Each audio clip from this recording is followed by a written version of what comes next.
Thank you for the invitation. It's an important month for our organisation. I work at the coalface, and my co-workers work at the coalface. So we are very much experiencing the kind of effects of the reforms that were described to you in your research. It feels very much like that. It feels like we are being forced away from working with the community and working with our clients, but we're doing our best. So in 2014, when the tendering out of the women's refuges first occurred, I got very active and very vocal about it. And I found that there was an awful lot of denial about what was impending.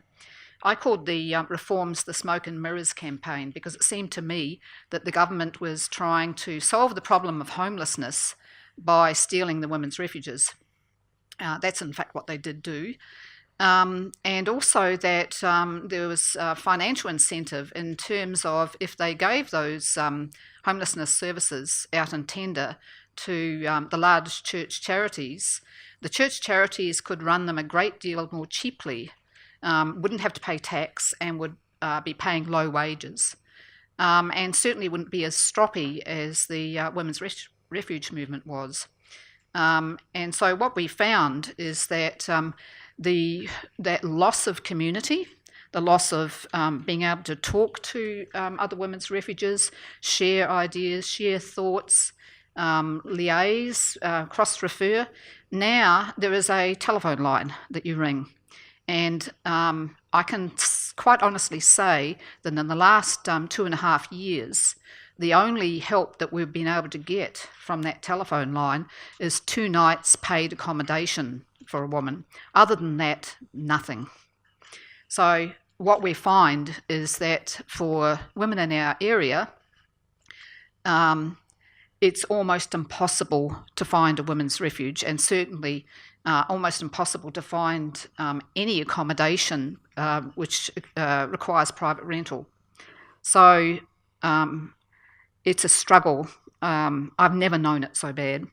So I won't go over the same statistics with regard to the loss of the women's refuges, but what I will say is that the standard has also gone down. So most of the homelessness services operate 9 to 5.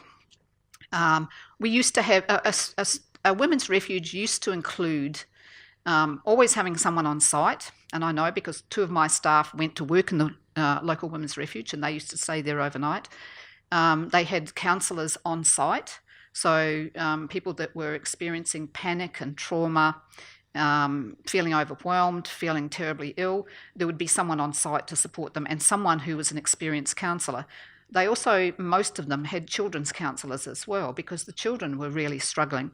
And when you have one facility where women and children are sharing kitchen, bathrooms, and they're all very distressed, traumatised, they may have a lot of health issues, they may have almost always a lot of mental health issues, that creates a lot of conflict. So they are situations where you need experienced and trained workers on site. The other thing is that we found that there are a lot of men now working in these areas. So I have had clients that I've been working with who've been in these homelessness services, and the experience that they have that I've heard, so this is just from my personal experience, is of not being really supported, of being managed more than supported.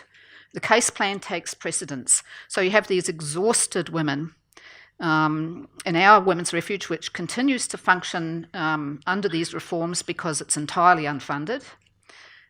We provide a lot of voluntary support to keep it going. It's a block of units. It's a medium-term accommodation program. We find that the first 3 months, what we really want women to focus on is just resting, trying to be able to sleep through the night, trying to be able to allow their children to be able to sleep through the night, trying to regain a little bit of health, trying to get the children's feeding back to normal. So the first 3 months, we're really looking at things like nightmares, sleeping problems, enormous distress and pain, and we're not expecting them to rush around looking for appointments here, there, and everywhere. The women that get the 3 months in these new services have a case plan, and the people that they're going to, so in our organisation, we provide all the support. We can do everything that they need. We can do parenting courses, counselling. I do trauma counselling, so intergenerational abuse, child sexual assault. We've got a DV counsellor. All that is in one organisation, and we have the capacity to go out to the block of units and provide them with support if they're too ill to come in, if they're not coping. We can do all of that. Whereas in these other services, they have a case plan and they'll send them to all these different places. And you have the silo effect, which is you then have these different services that don't have that comprehensive understanding of what's going on. So you have this contradictory advice. You have some services blaming the women for not having left, for how the children have been affected, for the decisions that they may make from that point on. And you have the private psychologists. So we have feedback. We've had a consultation with women who've been through these services, and they say, they were sent to these people who've, yes, they've had some domestic violence training, but they haven't had that specialist year after year on the ground training to understand how incredibly difficult it is.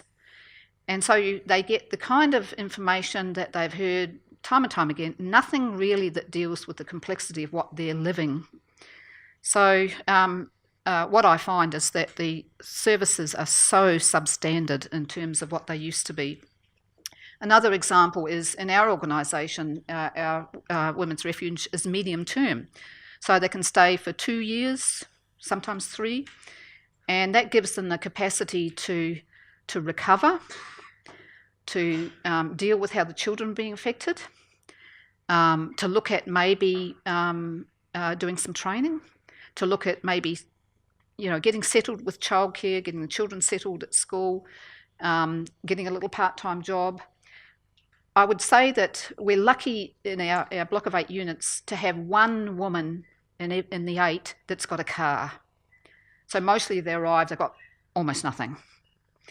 And so all those practical things of getting back on your feet don't exist for them. They've got to start from scratch. There's always a battle to get child support. That can take years. So they've got very little in terms of financial supports. So that period of time is for recovery and building the possibility that that mother and her children could have a sustainable future and not descend into homelessness, poverty, increased mental health problems. There's this wonderful new program that the government brought in as part of these reforms for medium-term services called Transition Plus. And what it means is that you are forced, if you get government funding, thank goodness we get no government funding, to put the rents up. So their idea, this is the way they think, their idea is, these people really should be becoming independent. And so we're going to force them to be independent by putting the rent up year after year. How on earth does a woman manage to get a diploma or a degree? How does she manage to get a car? How does she manage to get a job? How does she manage to get stabilised childcare if she's got preschoolers, and most of them do have preschoolers? If you put the rent up every year, you're basically forcing that family to continue to live in poverty. So we don't have Transition Plus, but most supported community housing services are forced to have Transition Plus. So that's another failure. So the blueprint for reform was all about early intervention and prevention.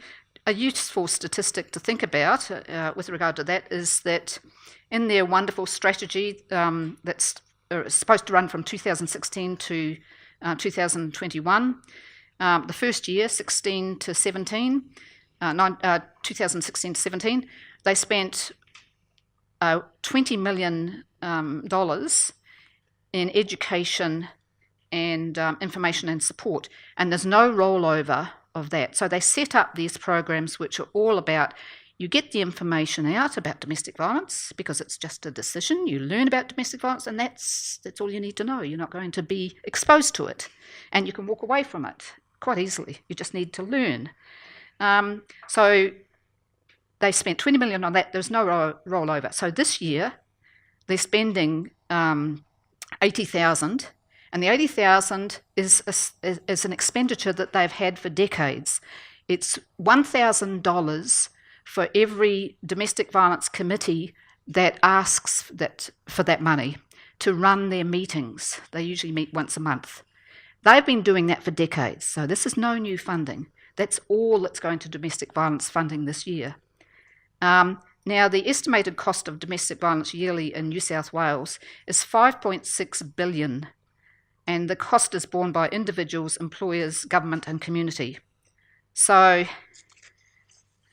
why isn't it working? Well, now, the other thing I wanted to say is about Start Safely.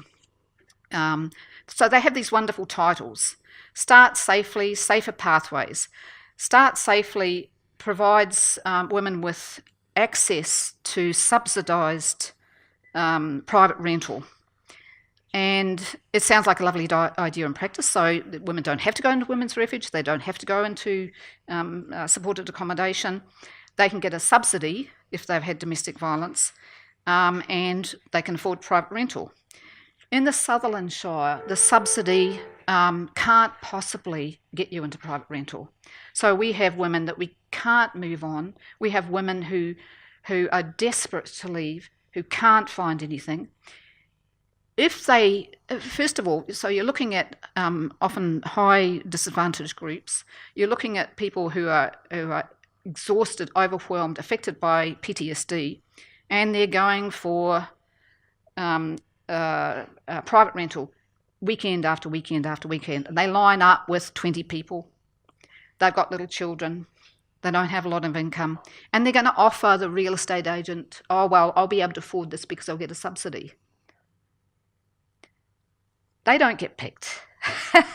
So we know that. We know that these women are experiencing constant rejection, constant failure to be able to move ahead. And the other thing too is that you have to be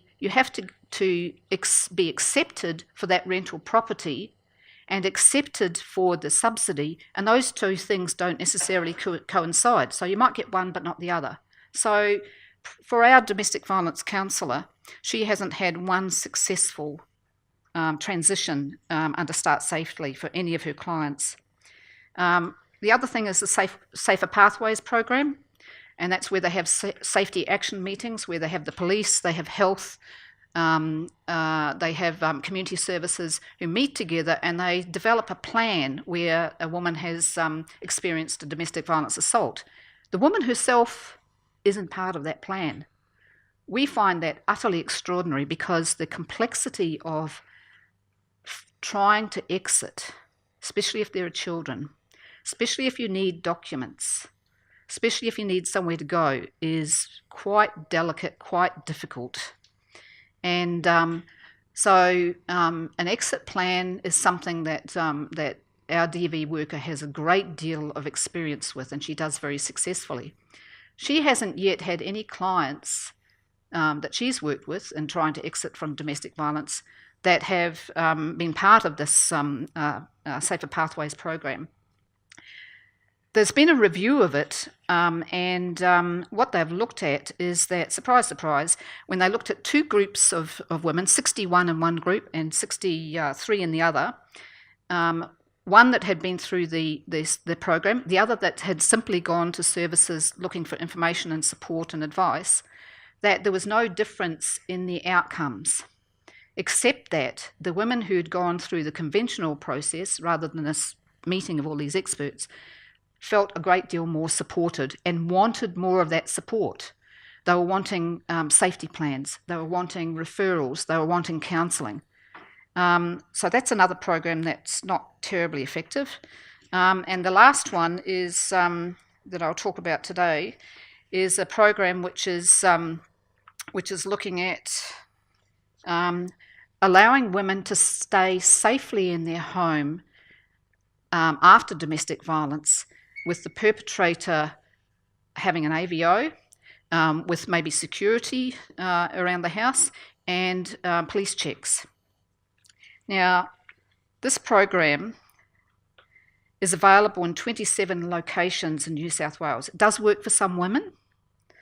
We ourselves haven't found that it's worked for women that we've been working with, who just couldn't bear the thought of staying in that home, who felt that they couldn't fully trust the security.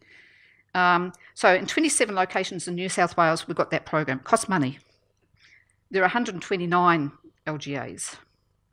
So 27 get it, 129 don't. And of course, there's no funding coming through for it. Yeah. So the effect of smoke and mirrors is that in the Southern Shire in 2016, there were 486 domestic violence assaults. We've got one part-time funded domestic violence worker. She works in the hospital. Our domestic violence counsellor is not funded for it and is constantly put under pressure not to do that work. So we have to provide a great deal of voluntary work to do that. We have one refuge in the area that's now turned into a homelessness service. We haven't been able to get anyone into that service since 2014. Our only refuge is now a homelessness service. Another interesting statistic is that the Bureau of Crime Statistics showed that the top 10 hotspots around New South Wales for domestic violence assaults, of those 10 hotspots, only 3 have women's domestic violence refuges. So is it any wonder that the domestic violence statistics of assaults are going up this year in New South Wales, that they're actually increasing? The problem that the conclusion that workers in the field come to is that there are these programs which are about early intervention and prevention, about giving information and support, but there aren't the services. And that's the problem we've got.